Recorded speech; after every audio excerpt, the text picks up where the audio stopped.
Assalamualaikum warahmatullahi wabarakatuh. Halo semuanya, perkenalkan nama saya Zaki Hasbi Husairi dari kelompok 7. Pada kesempatan kali ini saya akan mempresentasikan materi mengenai pendelegasian wewenang asas dan asas-asasnya. Pendelegasian ini sangat penting dalam organisasi karena tanpa perlimpahan tugas dan wewenang sebuah organisasi tidak berjalan efektif. Nah, dalam 5 menit ke depan saya akan menjelaskan konsep dasar, unsur-unsur serta hambatan dan pendelegasian secara singkat namun jelas. Ya, yang pertama latar belakang. Di dalam sebuah organisasi itu baik itu perusahaan, instansi pemerintahan maupun organisasi kampus, wewenang adalah hak untuk memberikan perintah dan mengarahkan orang lain dalam mencapai tujuan tertentu. Namun, seseorang pemimpin tidak mungkin mengerjakan semua hal sendirian. Mereka memiliki keterbatasan waktu, tenaga, dan kemampuan. Karena itu, pendelegasian wewenang muncul karena solusi. Dengan pendelegasian tugas kepada bawahan, pekerja bisa terbagi, proses lebih cepat, dan organisasi menjadi jauh lebih efektif. Selain itu, pendelegasian juga membantu mengembangkan kemampuan anggota karena mereka diberi kesempatan belajar dan mengambil keputusan. Pengertian pendelegasian wewenang. Apa itu pendelegasian wewenang? Secara sederhana, pendelegasian wewenang adalah pelimpahan tugas, wewenang, dan tanggung jawab dari atas kepada bawahan.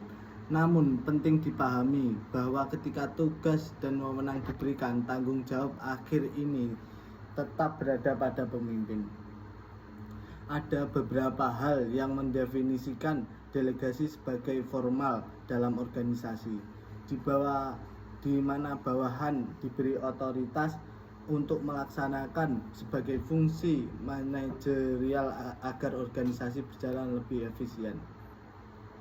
Bentuk delegasi bisa bermacam-macam, mulai dari delegasi umum yang mencakup fungsi manajemen secara luas, delegasi khusus untuk tugas tertentu, delegasi formal berdasarkan struktur organisasi, delegasi informal yang muncul dari inisiatif anggota, sampai delegasi lateral yang menurut koordinasi antara anggota. Nah, unsur-unsur pendelegasian. Sekarang masuk ke unsur-unsur pendelegasian. Dalam pendelegasian terdapat 3 unsur utama, yaitu tugas, wewenang, dan tanggung jawab. Pertama, tugas ini adalah pekerjaan atau aktivitas yang harus dilakukan bawahan. Pembagian tugas harus jelas, spesifikasi, dan sesuai kemampuan masing-masing.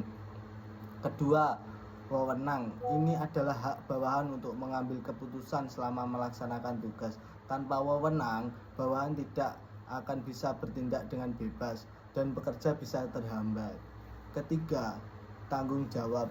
Setiap tugas dan wewenang yang diterima harus dipertanggungjawabkan kepada atasannya. Di sini terlihat keseimbangan, semakin besar wewenang yang diberikan, semakin besar pola tanggung jawabnya. Jika 3 unsur ini berjalan selaras, maka pendelegasian dapat meningkatkan produktivitas dan mempercepat pengambilan keputusan di dalam organisasi. Ya, hambatan dalam pendelegasian. Meskipun penting, pendelegasian tidak selalu berjalan mulus. Ada beberapa hambatan yang sering terjadi. Yang pertama, hambatan adalah kurangnya kepercayaan diri dari pemimpin kepada bawahannya. Banyak pemimpin merasa bahwa hanya dirinya yang mampu menyelesaikan tugas tersebut, sehingga enggan menyerahkan tanggung jawabnya kepada bawahannya. Hambatan kedua adalah ketidakjelasan tugas dan batasan kewenangannya. Tanpa arahan yang jelas, bawahan bisa ragu mengambil keputusan atau malah salah langkah. Hambatan ketiga adalah komunikasi yang buruk. Delegasi membutuhkan komunikasi 2 arah yang efektif, baik dalam memberikan instruksi maupun menerima laporan. Jika komunikasi tidak berjalan, maka pelaksanaan delegasi bisa kacau. Faktor inilah yang sering membuat pendelegasian gagal meskipun sudah direncanakan.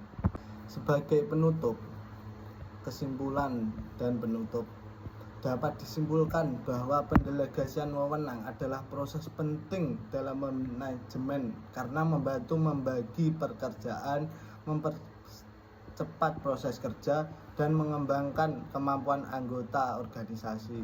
Dengan menerapkan unsur tegas, tugas, wewenang, dan tanggung jawab secara seimbang, serta mengatasi hambatan-hambatan yang ada, organisasi dapat lebih efektif dan terarah. Demikian presentasi dari saya. Terima kasih atas perhatiannya. Wassalamualaikum warahmatullahi wabarakatuh.